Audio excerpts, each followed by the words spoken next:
Hi guys, welcome back to our channel. So இந்த வீடியோவில் என்ன பார்க்க போகிறோன்னா, this is not any information channel. உங்களுக்கு வந்துட்டு இன்ஃபர்மேட்டிவாக ஏதாவது இருக்கணும், ஏதாவது தெரிஞ்சுக்கணும் அப்படின்னா இந்த வீடியோவை பார்த்து டைம் வேஸ்ட் பண்ணாதீங்க. இது ஒரு ஜஸ்ட்டு ரேண்ட்டு தான். ஸோ நம்ம ஸ்டார்டிங்லேருந்து வரலாம். ஸ்டார்டிங் எங்கே, டிசம்பர் 2024 அப்போ தான் வந்து நமக்கு சிலபஸ் மாற்றினாங்க. ஸோ அதுக்கு முன்னாடி வரைக்குமே எனக்கு ஒரு கான்ஃபிடென்ஸ் இருந்துச்சு. லாஸ்ட்டு குரூப் 4மே நான் கொடுத்துருந்தேன். அதில் ஓரளவுக்கு டீசெண்டான மார்க்ஸ் 165 கொஷின்ஸ் போட்டிருந்தேன். என்னோடய தப்புனால தான், எனக்கு நல்லா தெரியும் என்னுடைய ஓன் மிஸ்டேக்னால தான் நிறையா எனக்கு மார்க்ஸ் போச்சு. கிட்டத்தட்ட 5 to 10 மார்க்ஸ் கிட்ட என்னோடய பிரச்சனை தான் அது. நான் நல்லா ரிவிஷன் பண்ணலை, இன்னொன்று கொஷினை ஒழுங்காக வாசிக்காமல் அவசரத்தில் போட்டுது அந்த மாதிரி. ஸோ ரிசல்ட் வந்தோடனே கொஞ்சம் ஃபீல் பண்ணேன், நல்லாவே ஃபீல் பண்ணேன். அதுக்கப்புறம் வந்துட்டு ஓகே, இட்ஸ் அவர் மிஸ்டேக், நம்ம இதை வந்து கொஞ்சம் ரெக்டிஃபை பண்ணிக்கிட்டோன்னா அடுத்து ஒரு 8 மந்த்ஸில் வந்து நமக்கு எக்ஸாம் வரப்போகுது. 8 மந்த்ஸ் கூட இல்லை, இப்போ ஆமாம் கரெக்டாக நம்ம அக்டோபர் லாஸ்ட்டில் விட்டாங்க. நவம்பர், டிசம்பர், அக்டோபர், அதாவது ரிசல்ட்டுக்கு முன்னாடியே வந்து பிளானர் விட்டுருந்தாங்க.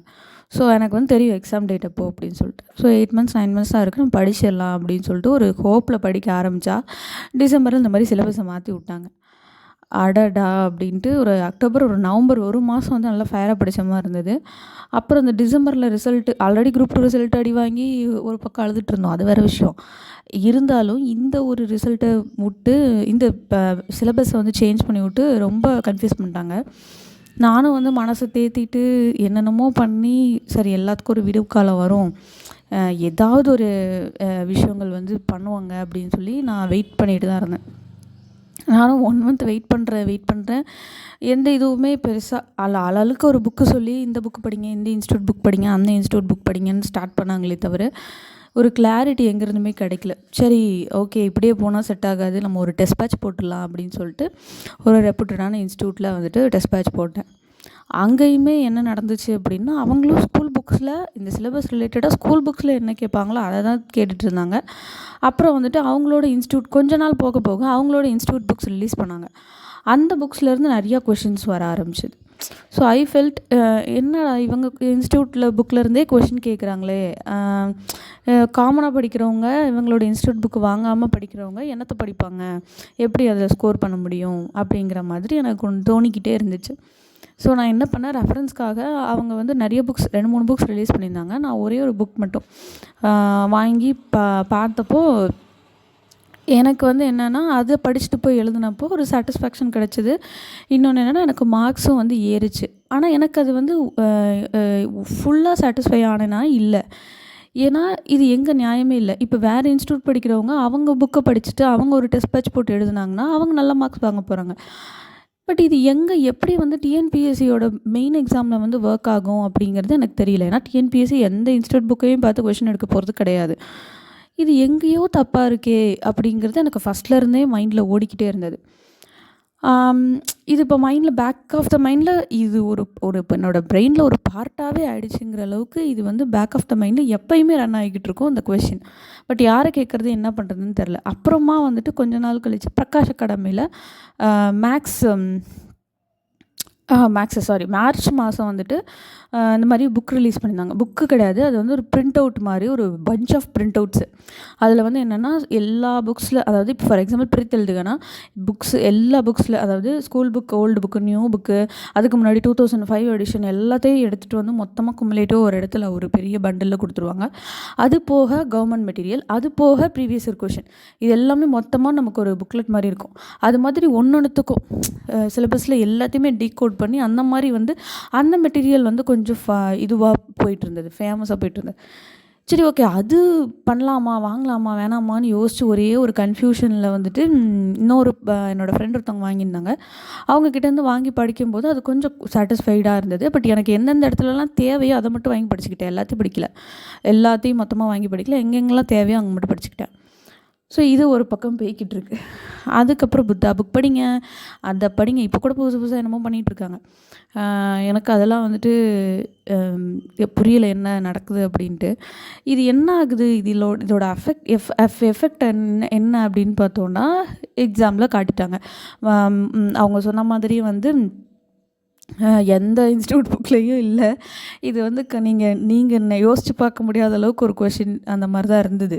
நிறைய கொஷின்ஸ் மெயினாக வந்துட்டு கலைச்சொற்கள். எல்லாருமே எக்ஸ்பெக்ட் பண்ணது என்னன்னா, கலைச்சொற்கள் வந்து ஆப்பு வைப்பாங்கன்னு தெரியும். இந்த அளவுக்கு போவாங்களா, இவ்வளோ இது பண்ணுவாங்களா அப்படின்றது தெரில. ஏன்னா எனக்குமே கலைச்சொற்கள் வந்து ஒரு பெரிய பயம் இருந்தது. ஏன்னா 2 இடத்துல சிலபஸில் கொடுத்துருக்காங்க.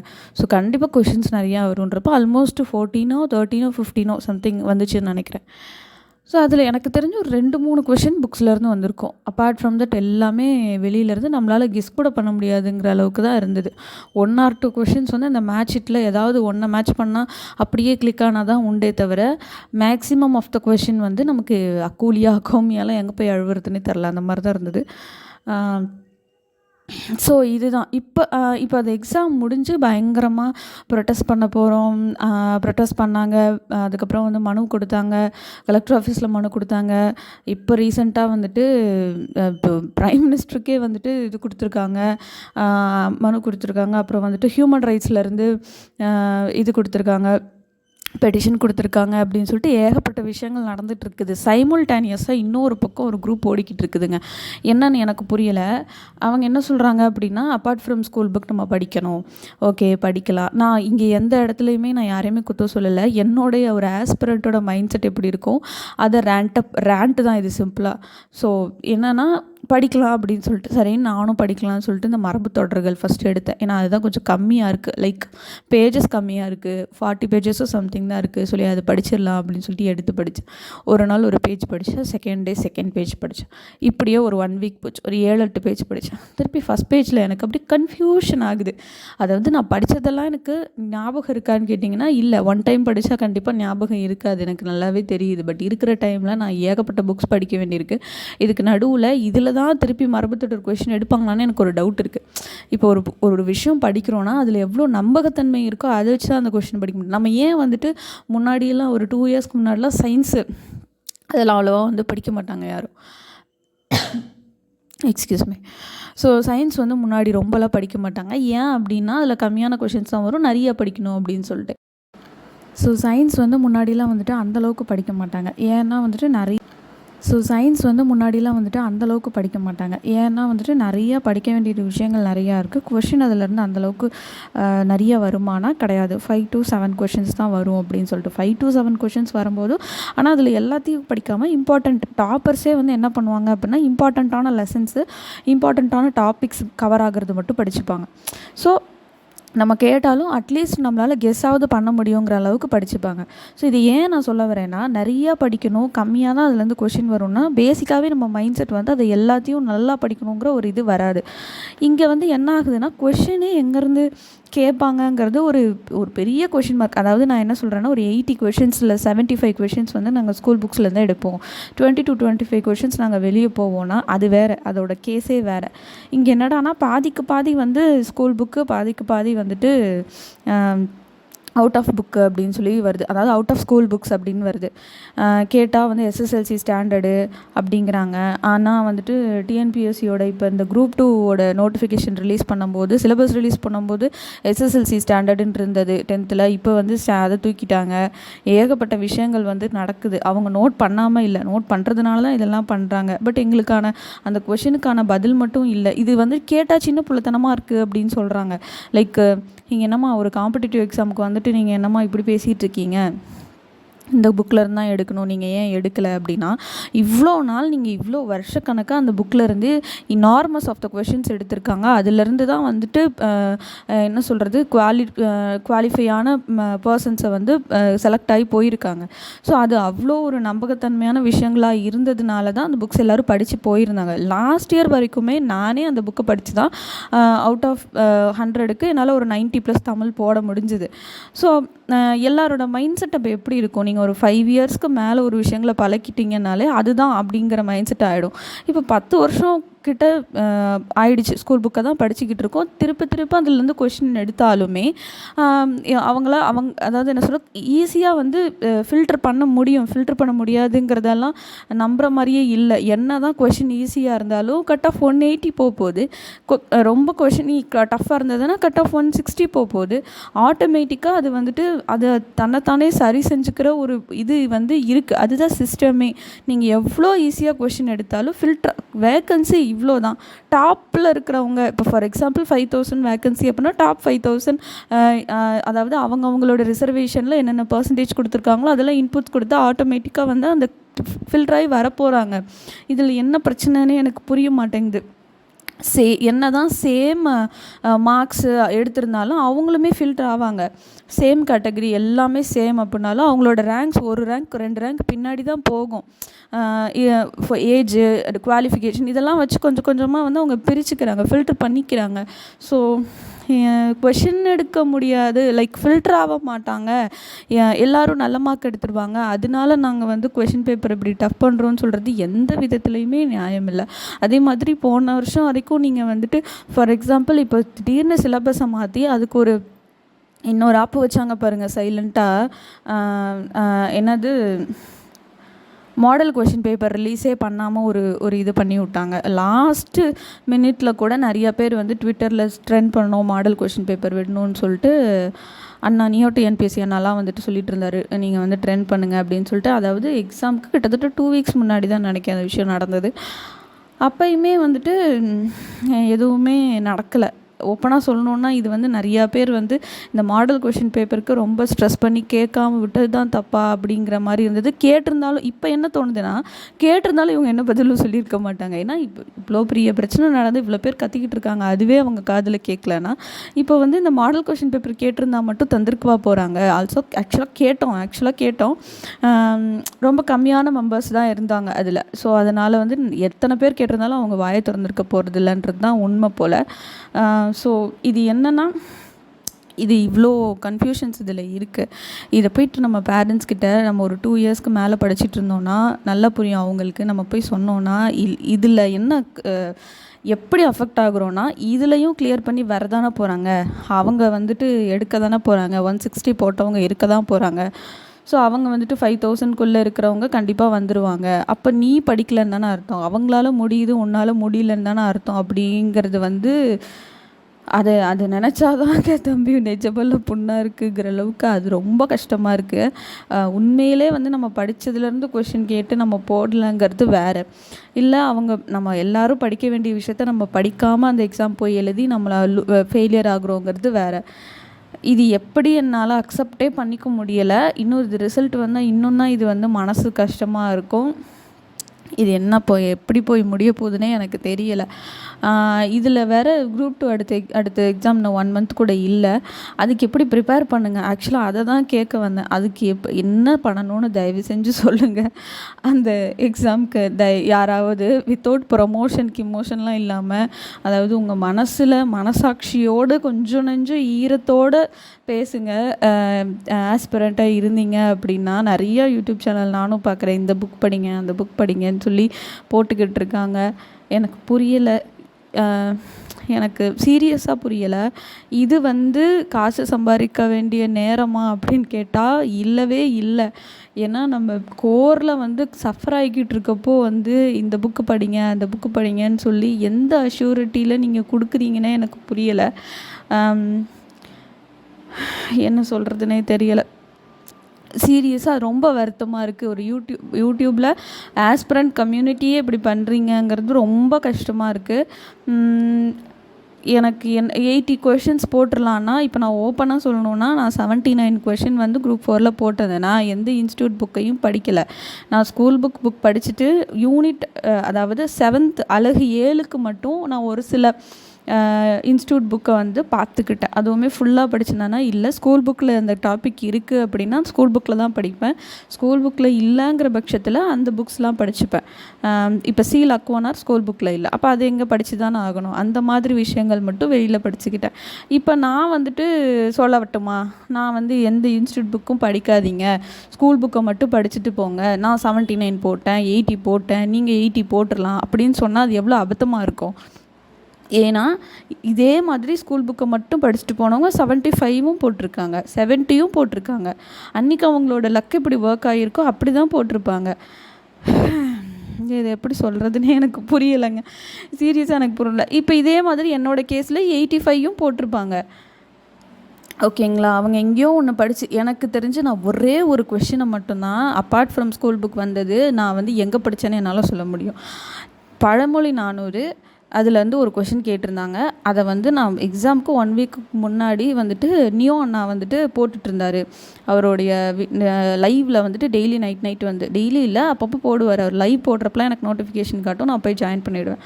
ஸோ அந்த மாதிரி போட்டுட்ருக்கப்போ ஒரு நாள் வந்து பழமொழி 400 நடத்திட்டு இருந்தாங்க. நான் அந்த ஃபுல் கிளாஸ் கவனித்தேன். அதில் வந்துட்டு 12th old book 11th 12th கரெக்டாக தெரில, அது ஒரு 27 30 பழமொழி 400 இருக்கும். அந்த பழமொழியெல்லாம் எடுத்து அதுக்கு வந்துட்டு ஆக்சுவலாக அர்த்தம் என்ன, அதில் பின்னாடி என்ன கதை சொல்லியிருக்காங்க, அந்த பாட்டு என்னங்கிறதெல்லாம் எக்ஸ்பிளைன் பண்ணிகிட்டு இருந்தார். அதில் ஒரு பழமொழி தான் நம்ம கேட்டிருந்தாங்க. அந்த பழமொழி கொஷின் பேப்பரில் பார்த்த உடனேவே எனக்கு வந்து அந்த டேக்கே நான் போயிட்டேன். இந்த நைட் அவர் வந்து பேசிகிட்டு இருந்தார் இந்த மாதிரி லைவில், இதுதான் இது ஆன்சர் அப்படின்னு சொல்லி எனக்கு கரெக்டாக டிக் பண்ண முடிஞ்சுது. ஆல்சோ அது அவருக்கு பிடிஎஃப்பும் வந்து டிஸ்கிரிப்ஷனில் கொடுத்துருந்தாரு. நான் அதுக்கப்புறம் அந்த லைவ் அட்டன் பண்ணதுக்கு 2 நாளுக்கு அப்புறம் அந்த பிடிஎஃப் எடுத்து ரிவிஷன் பண்ணேன். நான் அந்த லைவ் மட்டும் பார்த்துட்டு போயிருந்தேன்னா கண்டிப்பாக எனக்கு ஞாபகம் இருக்காது. திருப்பி நான் ரிவிஷன் பண்ணதுனால எனக்கு அது ஞாபகம் இருந்தது. இப்போ இந்த ஒரு கொஷனுக்கு எவ்வளோ பேக் ஸ்டோரி பாருங்கள்.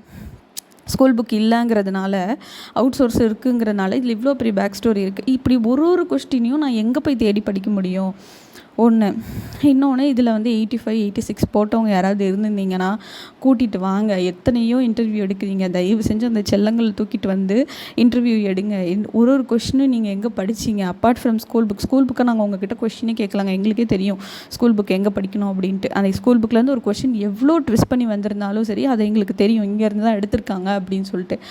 ஃபார் எக்ஸாம்பிள் வந்து நிறைய கொஷின் இலக்கணத்துலலாம் கொஞ்சம் இது பண்ணி கேட்டிருந்தாங்க. அது 2-3 வாட்டி வாசித்த போதே நமக்கு தெரிஞ்சது இதுதான் ஆன்சர் அப்படின்னு சொல்லிட்டு. அதெல்லாம் எங்களுக்கு பிரச்சனையே கிடையாது. எங்களுக்கு ஃபார் எக்ஸாம்பிள் கலைச்சொற்களில் 13 15க்கு வந்துட்டு ஒரு 10க்கு மேலே போட்டிருக்கேன், ஒரு 8க்கு மேலே போட்டிருக்கேன், 9க்கு மேலே போட்டிருக்கேன்னா அந்த செல்லங்களை தூக்கிட்டு வந்து எங்கே படிச்சிங்கன்னு சொல்லி கேளுங்க. இந்த மாதிரி வந்து நிறையா வந்து இப்போது யூடியூப் சேனல்ஸில் வந்துட்டு நிறையா வந்து இன்டர்வியூவில் வந்துட்டு பழைய, அதாவது 2022ல் போட்டவங்க, அதாவது 2022ல் வந்து கிளியர் பண்ணவங்க, அவங்களெல்லாம் வந்துட்டு இந்த டைம் இது வந்து இந்த எக்ஸாம் சீசனில் வந்துட்டு இதெல்லாம் போட்டால் வந்து பார்ப்பாங்க அப்படின்னு சொல்லிட்டு மோட்டிவேஷன் பண்ணுறேங்கிற பேரில் வந்துட்டு நிறைய பேர் வந்து பேசுகிறாங்க. நிறையா பேர் பேசுகிறது உண்மையிலே மோட்டிவேட் ஆகுது. ஆனால் ரியல் டைமில் மோட்டிவேஷனை விட எங்கே படிக்கணுங்கிறது ரொம்ப முக்கியம் கம்பேரேட்டிவ்லி. ஸோ என்ன தான் மோட்டிவேட் பண்ணாலும் எங்கே படிக்கங்கிறது தெரிலனா ஒரு 2 நிமிஷம் கழித்து அது பறந்து போயிடும் மோட்டிவேஷன். ஸோ அது எனக்கு எப்படி பார்த்தாலுமே ஒன்றுமே புரியலைங்கன்ற மாதிரி தான் இருக்குது. ரொம்ப கொஷின் மார்க்காக இருக்குது. ஸோ ஒவ்வொரு நாளும் ஒரு மாதிரி ஒரு புக்கு படிக்கணும்னு சொல்கிறதும், இதுக்கு நடுவில் ஜிஎஸ் ஓரமாக என்னை பார்த்து சிரிக்கிறதும் அது வேறு விஷயங்கள் மாதிரி. அது வந்து ஜிஎஸ் வந்து இப்போ ஸ்கூல் புக்ஸ்லேருந்து குரூப் 4லேயே நிறைய வெளியே போயிட்டாங்கங்கிறப்போ குரூப் 2லாம் வேறு லெவலில் இருக்கும். ஸோ அதுக்கும் வந்து நம்ம வெளியே ரொம்ப ப்ரிப்பேர் பண்ண வேண்டியிருக்கு. அது கூட வந்து எப்படியோ சமாளிச்சிடலாங்கன்ற ஒரு தைரியம் இருக்குது. எப்படியாவது நான் படித்து சமாளிச்சுக்கிறேன். நான் எக்கனாமிக் சர்வே படிக்கிறேன், நான் வந்துட்டு பட்ஜெட் படிக்கிறேன், யூனியன் பட்ஜெட், ஸ்டேட் பட்ஜெட் படிக்கிறேன், அக்ரிகல்ச்சர் பட்ஜெட் படிக்கிறேன், நான் வந்துட்டு கரண்ட் அஃபேர்ஸ் படிச்சுக்கிறேன், என்னவோ பண்ணி உருண்டு பிறண்டு எங்கேயாவது பார்த்து என்னமோ பண்ணிக்கிறேன். அது ஒரு மைண்ட் செட் ஆகிட்டோம் முன்னாடியே. ஜிஎஸ் டஃப்பாக தான் இருக்கும், ஜிஎஸ் வந்துட்டு வெளிலேருந்து படிக்கணும் அப்படின்ட்டு. ஆனால் இந்த தமிழ் வந்து புக்கு படித்தா போதும், அட்டை டு அட்டை தூக்கினா போதுங்கிற ஒரு மைண்ட் செட்டை ரொம்ப நாளாக பண்ணி வச்சுட்டு திடீர்னு புக்கில் இருந்தெல்லாம் வராது அப்படின்னு சொன்னால் அது எப்படி அக்செப்ட் பண்ணிக்கிறதுன்னு தெரில. இது போய் கொஷின் கேட்டால் அது நியாயமாக இருக்குமான்னு தெரில. ஆனால் எனக்கு ஒன்றுமே புரியலை.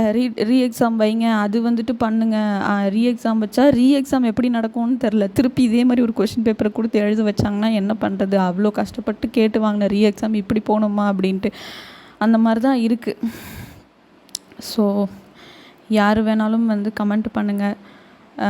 என்ன படிக்கணும்னு உங்களுக்கு தெரிஞ்சிருந்தா ஒரு 9 புக்கு நான் டவுன்லோட் பண்ணி வச்சுருக்கேன். ஆனால் அதை எடுத்து பார்த்தாலே எனக்கு பயமாக இருக்குது. நான் எங்கே படிக்கணும்னு எனக்கு தெரியலன்னு நான் சொல்லலை. அதை படிக்க முடியுமா, ரியல் டைமில் அதை வந்துட்டு ஒர்க் அவுட் பண்ண இன்னொரு சேனல் இருக்குது. அவங்க வந்து என்ன சொல்கிறாங்கன்னா, டெய்லி 50 பேஜஸ் படிங்க அப்படிங்கிறாங்க. அப்போ மற்றதெல்லாம் நான் எப்போ போய் படிக்கிறது? இந்த படித்த 50 பேஜை நான் எப்போ ரிவிஷன் பண்ணுறது? புரியல எனக்கு. அவ்வளோ கஷ்டப்பட்டு படிக்கணுமா அப்படின்றதும் ஒரு பக்கம் வந்து கஷ்டப்படுறதுக்கு தப்பு இல்லை. பட் அதுதான் கேட்பாங்கன்னு ஒரு ஷுரிட்டியாக இருந்தது அப்படின்னா படிக்கலாம். அந்த ஷுரிட்டியை நம்ம யாருக்கிட்டேயும் போய் கேட்கவும் முடியாது. இதுக்கு முன்னாடி அப்படி நடந்ததும் கிடையாது. ஷுரிட்டி கொடுக்கவும் மாட்டாங்க.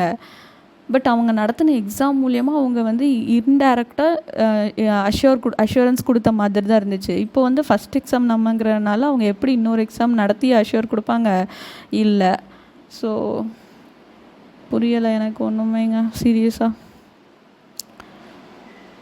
ஸோ இதுதான் கேட்கலான்னு நினச்சேன். தயவு செஞ்சு யாருக்காவது ஏதாவது தெரிஞ்சுது, ஏதாவது ட்ரிக்ஸ் இருக்குது அப்படின்னா கமெண்ட்ஸில் சொல்லுங்கள்.